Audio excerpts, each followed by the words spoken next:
আসসালামু আলাইকুম প্রিয় অষ্টম শ্রেণীর শিক্ষার্থীরা। এই ভিডিওতে আমরা ডিজিটাল প্রযুক্তি বিষয়ের 2024 সালের বার্ষিকের সিলেবাস এবং নমুনা প্রশ্ন দেখিয়ে দেব। এখানে ক সেকশনে যে নির্দেশনা দেয়া রয়েছে এগুলো শিক্ষকের জন্য, শিক্ষক কিভাবে প্রশ্ন তৈরি করবে সেই নির্দেশনা দেওয়া আছে। এখন সিলেবাসটা দেখো, খ সেকশনে সিলেবাস দেওয়া আছে। তোমাদের শিক্ষণ অভিজ্ঞতা 2 এটি পড়তে হবে 27 থেকে 52 পৃষ্ঠা পর্যন্ত। তারপর শিক্ষণ অভিজ্ঞতা 3 53 থেকে 75 পেজ পর্যন্ত পড়তে হবে। শিক্ষণ অভিজ্ঞতা 4 76 থেকে 107 পেজ পড়তে হবে। তারপর শিক্ষণ অভিজ্ঞতা 5 108 থেকে 126 এটাও পড়তে হবে। শিক্ষণকালীন মূল্যায়ন 30%, সামষ্টিক হচ্ছে 70%। শিক্ষণকালীন মূল্যায়নের 30 মার্ক তোমরা কিভাবে পাবা এখানে দেখে নাও। অ্যাসাইনমেন্ট অথবা ব্যবহারিক কাজ থাকবে, এখানে একটা নমুনা দেওয়া আছে। তোমাদের ক্লাস টিচাররা এগুলো দিয়ে দেবে, ব্যবহারিক অ্যাসাইনমেন্ট এগুলো দেবে, যদি পারো 10 মার্ক পাবা। তারপর অনুসন্ধানমূলক কাজ অথবা প্রকল্প অথবা প্রতিবেদন উপস্থাপন, এখানে একটা নমুনা দেওয়া আছে, এগুলো যদি তোমরা পারো তাহলে তোমরা 10 মার্ক পেয়ে যাবা। তো এখানে জাস্ট নমুনা দেওয়া আছে, এগুলোই যে আসবে এমনটা কিন্তু নয়, টিচাররা এগুলো তৈরি করবে।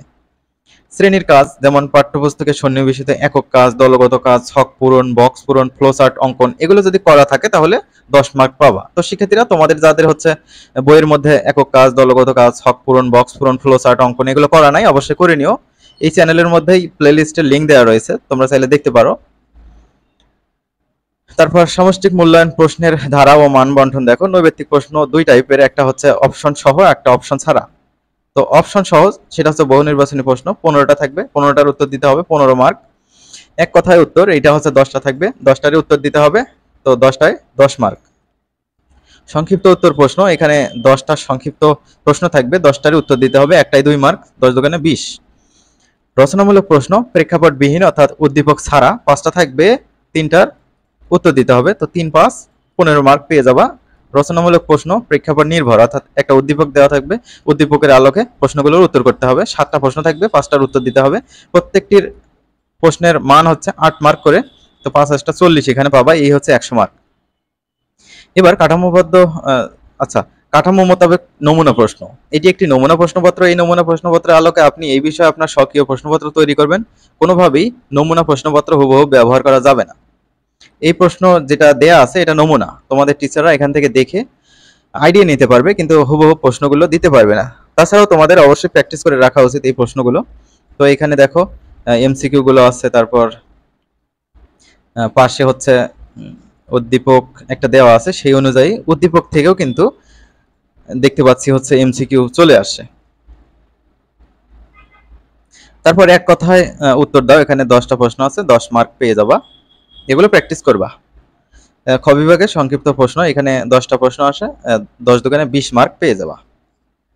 তারপর এখানে দেখো গ বিভাগ রচনামূলক প্রশ্ন, এখানে 5টা থাকবে, 3টার উত্তর দিতে হবে। এখানে জাস্ট 3টা দিয়ে রাখছে, নমুনা তো এই কারণে 3টা দিয়ে রাখছে, 3 5 15 মার্ক পেয়ে যাবা। সর্বশেষ বিভাগ, এখানে হচ্ছে কি বলছে, 7টা থাকবে প্রশ্ন, 5টার উত্তর দিতে হবে, তো একটাই হচ্ছে 8 মার্ক করে, 5 8টা 40 মার্ক পেয়ে যাবে। দেখো একটা হচ্ছে উদ্দীপক দেওয়া আছে, উদ্দীপক অনুযায়ী দুটো প্রশ্নের উত্তর করতে হবে। তো এইভাবে হচ্ছে 2 নম্বর, তারপর হচ্ছে 3 নম্বর, এভাবে উদ্দীপক থাকবে, উত্তর দিতে হবে। তো ভেবে নিও না যে সৃজনশীল, এমনটা কিন্তু না। তো যে নৈবেত্তিকগুলো দেখলা সেগুলোর হচ্ছে উত্তর এখানে দেয়া রয়েছে, আর এক কথায় যে উত্তরগুলো ছিল সেগুলোরও এখানে উত্তর দেয়া আছে। পরবর্তীতে যেগুলো দেখতে পাচ্ছ এগুলো টিচাররা কিভাবে প্রশ্নগুলোর মার্কিং করবে সেগুলো দেওয়া আছে, এগুলো তোমাদের দেখার প্রয়োজন নাই। তো শিক্ষার্থীরা আমরা অধ্যায় ভিত্তিক সাজেশন তৈরি করার চেষ্টা করব, সেগুলো আপলোড করার চেষ্টা করব। তোমরা চাইলে চ্যানেলটি সাবস্ক্রাইব করে রাখতে পারো, যাতে ভিডিও আপলোড করলে তোমাদের ফোনে নোটিফিকেশন যায়।